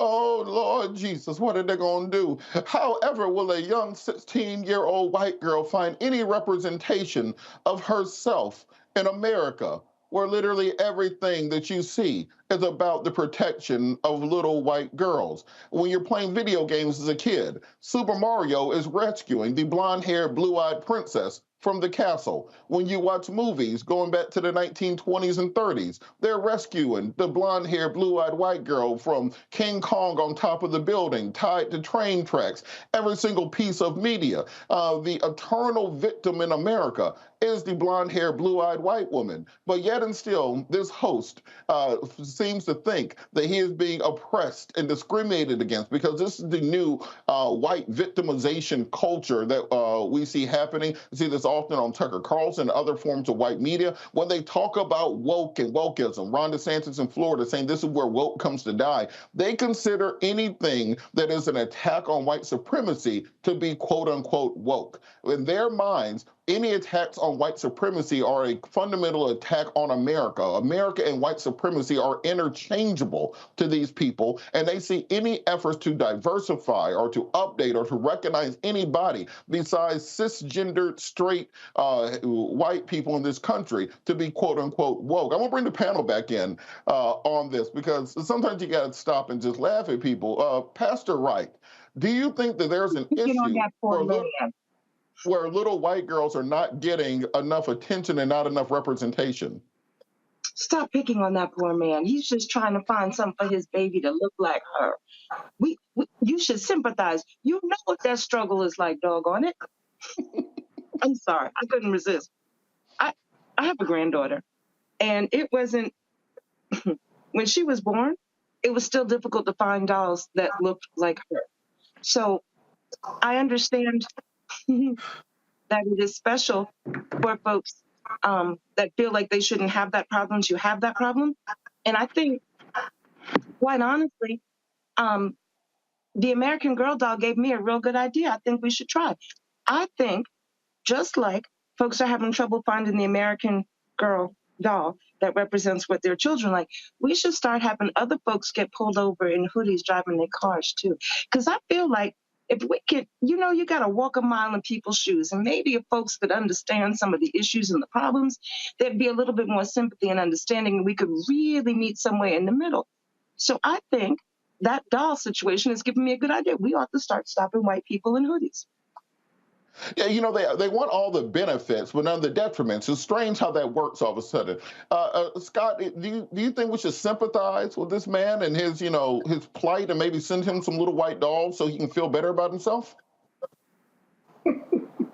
We can empathize with him, because black people have been looking for black dolls and black toys that look like them, and the power of that has been researched and determined over the years, not only in the media, but scientific studies. We can empathize with him, but part of me wants to say, welcome to the struggle. Finally, after 400 years, your whiteness is being challenged by corporate America and the American doll. Well, here's another question, though. What's wrong with his daughter buying a black doll or a Chinese doll or a Thai doll, because they're all girls in America? Why isn't he celebrating diversity? And maybe he was there when they were out of white dolls. So why is he on national TV arguing or lamenting the fact that his little white girl couldn't find another little white doll that looks like her, as if buying a black doll was somehow going to be detrimental to her, or maybe it was compared to what he's teaching her at home about her white privilege. Don't know. But buy a black doll or Hispanic doll or Chinese doll. She'll be okay. She may even learn about diversity and maybe, Lord knows, find a black friend or a brown friend, and God forbid, bring her home because she's got a brown or black doll. I think it's very reasonable. He's afraid that she's going to get this little black doll and she's going to take her home. And next thing you know, little Sally's going to be, little Sally going to be in there seasoning chicken and then, all of a sudden have some rhythm doing the little Beyonce dance and everything. You can't expose children to that. Next story. Hold on, Robert. When she does that, if she buy the black doll, she's going to bring Jamal home in a couple of years. And it's going to be over. It's going to be completely over. We don't want the black and brown dolls to lead to Jamal coming home. Is that what we're saying? Apparently, that's his fear. God. I think that's what's going to happen. All of a sudden, you buy her an American Girl doll, then she's seasoning chicken, cooking greens, making cornbread, and Jamal at your house. That's how God forbid. That's what they fear. God forbid. And Jamal going to be looking at his wife like, "How you doing? How you doing?" Y'all mad. But it might help to, that understanding and empathy and us, finding our way to the middle a little bit more. Maybe. But it's just amazing that they spend time on that, on Newsmax, he helps as conservative as they are. I think he helps us prove this point here. This reminds each and every one of us. This should remind all of us. Listen, I ain't mad at him for wanting the doll that looks like his. It looks like his little girl. Okay? I ain't mad at him at all. As a matter of fact, now you know how I feel when I'm going and I'm looking for a black baby alive or a black American Girl. I know what it is to go to American Girl doll store. We were in Chicago about 10, 12 years ago, and I'm going to tell you right there, it was not overrun with black dolls. It was not. Okay? I looked around in there. I was downtown in the Miracle Mile in Chicago, and I said, it looks like white folks' place in society is still firmly implanted as of right now. I didn't get mad. I didn't go on television about it and yell it out loud, but he helps to prove a point. I'm not mad at him for wanting a doll. His daughter can have a doll that looks like him. A lot of times, the dolls, you get a doll or whatever that looks like you. You put it next to you, so it's like it's really yours. It's like it's really your child. It's like it's really your sister. Those types of things.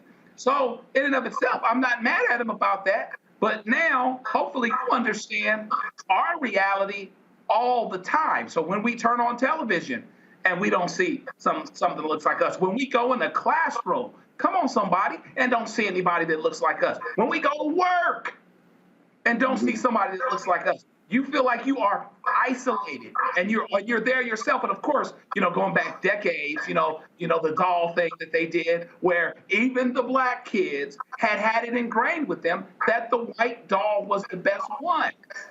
Because that's all they had been buying. That's right. All they could buy. And so they rejected the black doll in the Brown versus Board of Education studies. Even the black kids rejected the black doll that looked like them because they had been they bought white dolls because that's all American manufacturers were making, right? That's exactly right. If his daughter starts buying black dolls, if she's tested, she'll pick a black doll as being a symbol of beauty and my friend and what it means to be. I mean, she might accept diversity. She might start fighting for black people and black causes and for a fairer and better America. Right. Wow. It just reminds him that things are changing, right? I mean, at the end of the day, it just reminds him that things are changing. Now him and people like him can make as much money on rap artists as they possibly can. They can manage them. I remember doing deals for music artists back in the day. And they said at a certain point, a white lawyer actually has to take this over. Black artists, I had this happen. So the white can do the business or whatever else, but just make sure that your daughter doesn't bring one of them home. And so now here we are having this discussion, and there's a reminder of the fact that things are actually changing, but you can't play with fire and not get burned. So in other words, it's the same thing I say it all the time, the same thing that make you laugh or make you cry. Things are changing now, and now your daughter or your people or your wife or your teacher or your colleague, your brother, your sister might have a brush with the unfamiliar and feel a different way about it than you do and not be made insecure about it, and to reach out toward it and for it. And that reminds us of the change and everything that's going on. And now what? Well, look, we're gonna make sure. This isn't just a new thing. When you go back and you look at, Jenny, you remember the Cabbage Patch doll? How many yellow, black, or brown Cabbage Patch dolls did you see? So this is not a new thing. So his concern, his struggle with this is new to him. But this has been going on for a long, long time now. And I really do feel like things like that, if you can get outside of your own anger with this poor newscaster here, and look at the bigger picture, again, bring us closer, not separate. Well, look, I just think he's worried that she accidentally picked up the Jamaican American Girl doll, and he come home and she got a pot of oxtail going, talking about wagwan. So I'm not mad at it. We got to make sure that we protect this poor white man and his poor white daughter. We'll be back after the break. You're watching Roland Martin Unfiltered on the Black Star Network.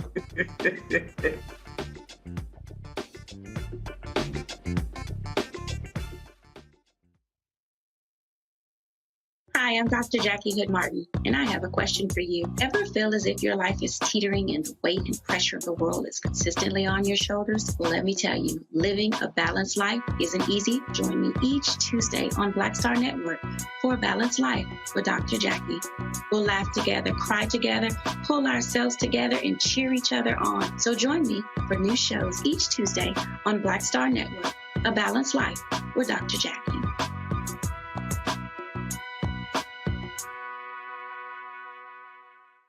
When you talk about blackness and what happens in black culture, we're about covering these things that matter to us, speaking to our issues and concerns. This is a genuine people-powered movement. There's a lot of stuff that we're not getting. You get it, and you spread the word. We wish to plead our own cause. Too long have others spoken for us. We cannot tell our own story if we can't pay for it. This is about covering us. Invest in black-owned media. Your dollars matter.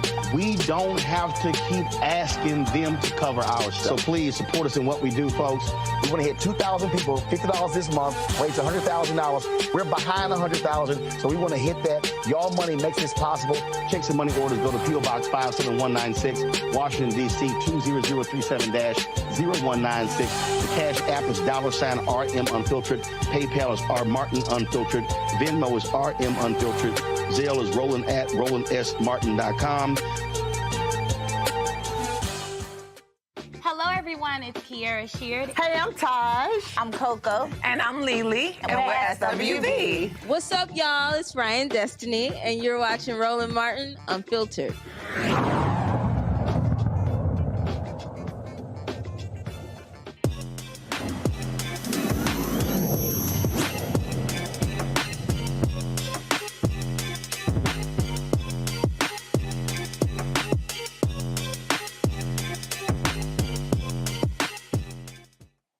It's the Christmas season. Many of us are going to have office Christmas parties this weekend, family events, and a lot of y'all are lonely as hell and ain't got nobody. But our today's Tech Talk segment, we have somebody who can be able to do something about that. The Amore dating app is a black-owned dating app that could increase their chances of finding love and also getting your grandmama off your back about when you're going to get married. Joining us now, we have Jonathan Joseph Jr., founder and creator of the Amore dating app. Jonathan, talk to me about the app. How exactly does this work, and how is it different than every other dating app on the internet?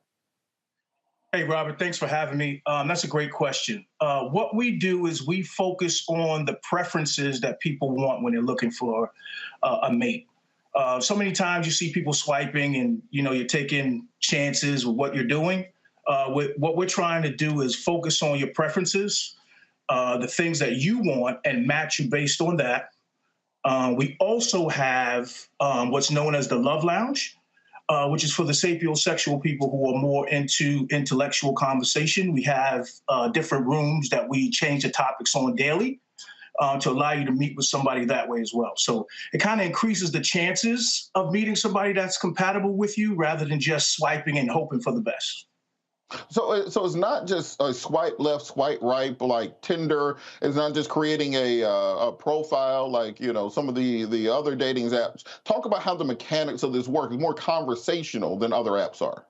Yeah, so when you sign in, it's going to ask you a bunch of questions, some personal, some for fun. Just to try to see where you are from a character standpoint. Everyone has to do it, and then we match you based on that. So there's a 5-star, 4-star, 3-star, and it goes down from there. And then that's one part of the app. Another part of the app is what I said earlier, which is called the Love Lounge. The Love Lounge is topics that we create. Our team creates it every day. Could be, you know, a whole range of things. Could be political, could be what's happening in the world today. Just so you can kind of get an understanding of who's in your community, and you can match with somebody that way as well. And then the next part of the app is called Discreet Meets. So those are for the traveling people that say, you know what, I just want to find somebody to go to movies with, or a travel partner, or a dinner date. So there's actually 3 components to the app that I think separates us and makes us great.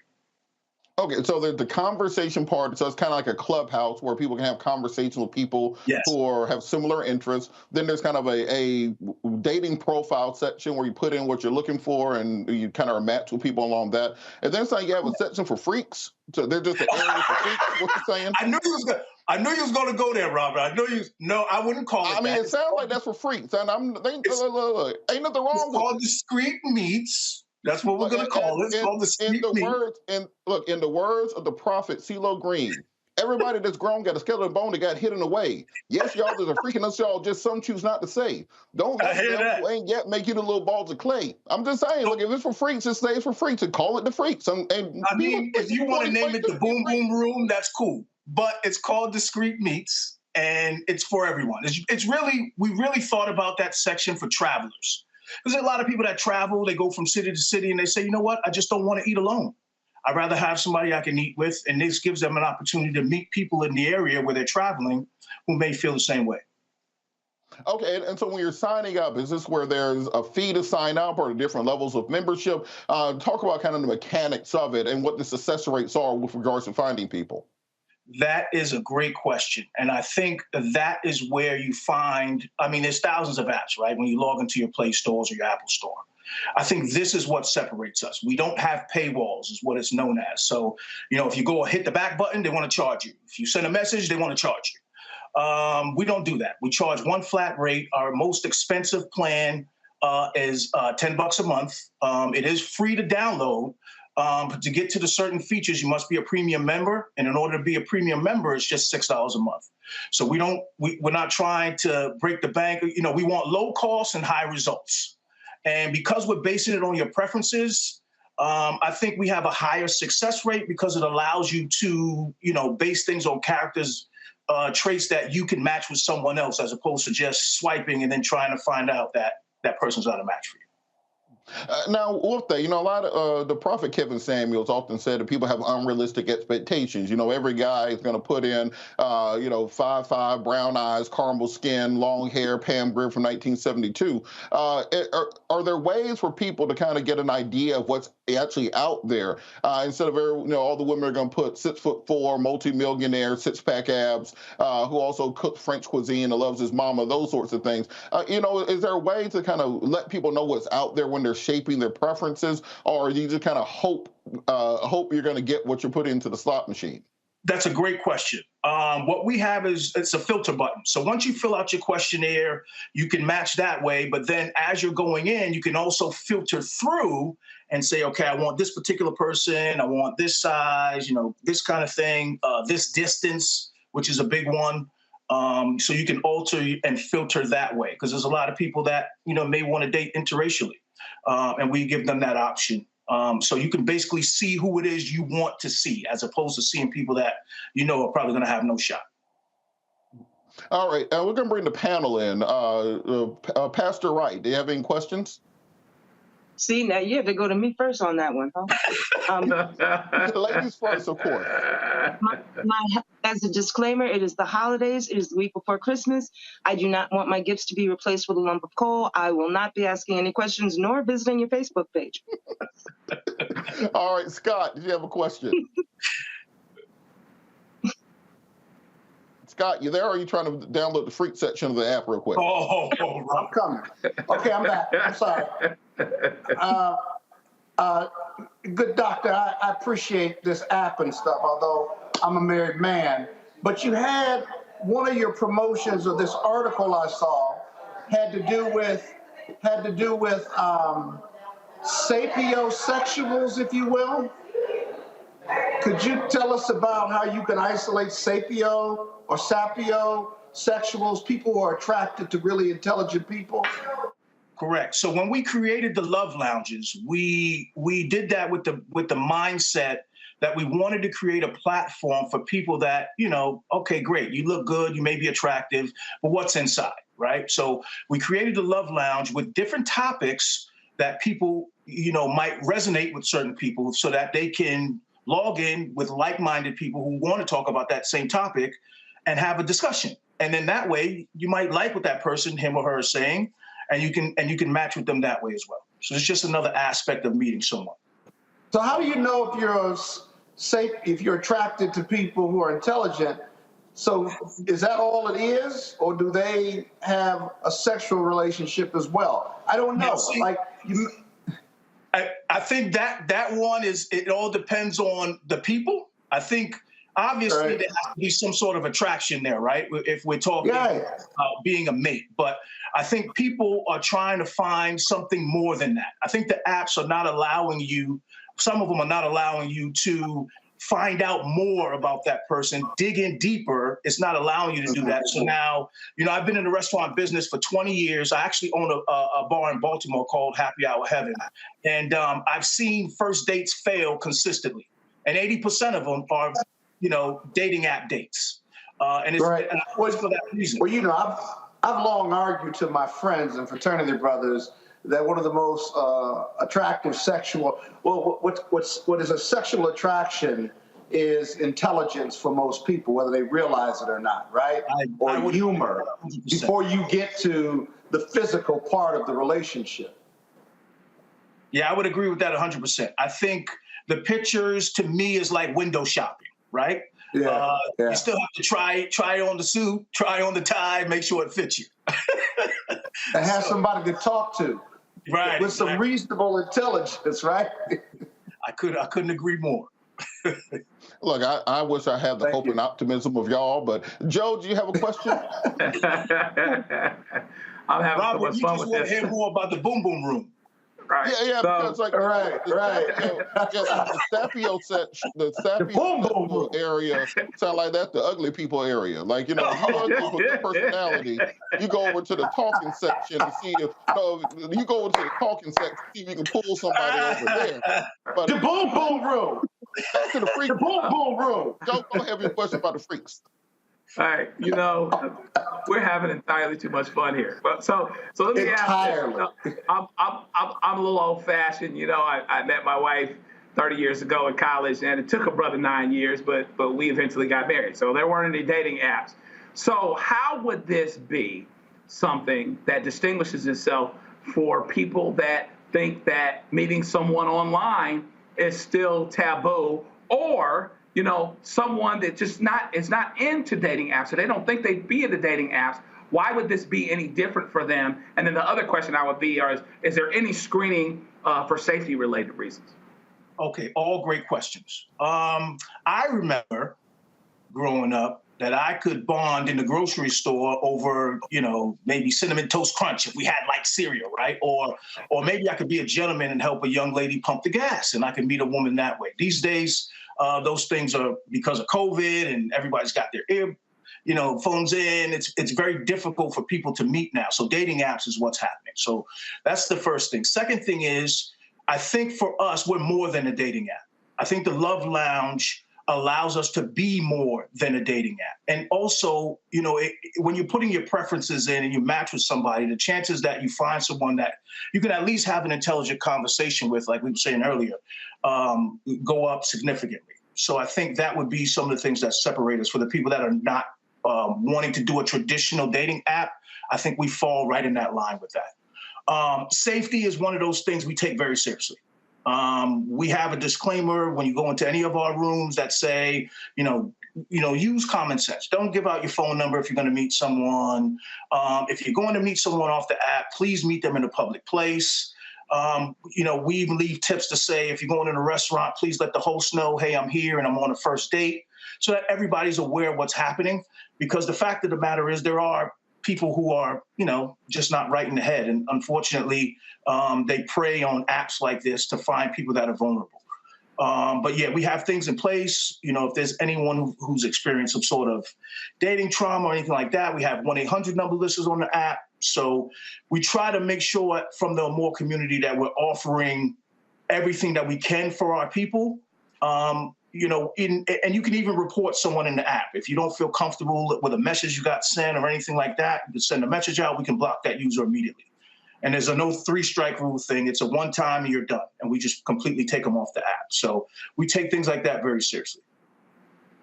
All right. So the name of the app, how can people download it in the App Store, social media? How can people follow you? Plug away. We're trying to get people into the saposexual area of the app to do some conversations. We know they're going to go to the freak section. Saposexual. So we're on Instagram at Amore_AHA. We're on Facebook at Amore Dating App. And then you can also find us in the Google and Apple Play stores. We're already in there. We're live. We're ready to go in there as well. So, yeah, I look forward to seeing you guys in the community. All right, and also, what's the name of your place in Baltimore? I might swing by. Happy Hour Heaven. All right, Happy Hour Heaven. Thank you so much. Thanks so much for joining. Hey, Robert, are you a saposexual? I don't know. Are you a saposexual? No, you want to hear something funny? Me and my wife actually met at a freak party about 15 years ago that we did not know we were at. We both went with other people. We both ended up at a party with other people, and we were just in the corner horrified by the stuff going on. And we got married. Robert, I don't think you're supposed to say that. Unifying thing. At least one of y'all knew what was going on. Neither one of y'all knew what was going on. Look, this is how much I didn't know what was going on. I was helping to set up the food and stuff. I thought it was just a regular house party. I'm going to pick up wings and stuff. Man. I had no idea. So there's nothing to say you can't find yourself a good man or woman at the freak party. You don't just have to be in the ugly people section. But shout out. Download the app. Get you somebody for Christmas. All right. That was a great show. Roland will be back at some point. I'll be around if y'all need me. Great show today. Want to thank Scott. Want to thank Pastor Willis. Want to thank Joe for joining us. Want to thank all of our guests. Want to thank everyone for tuning in. Make sure you like and subscribe, follow, make your send your donations in to Roland to keep this going. Black media is crucial. You don't have these conversations on Newsmax because they're talking about the American Girl doll. And as we say, holla.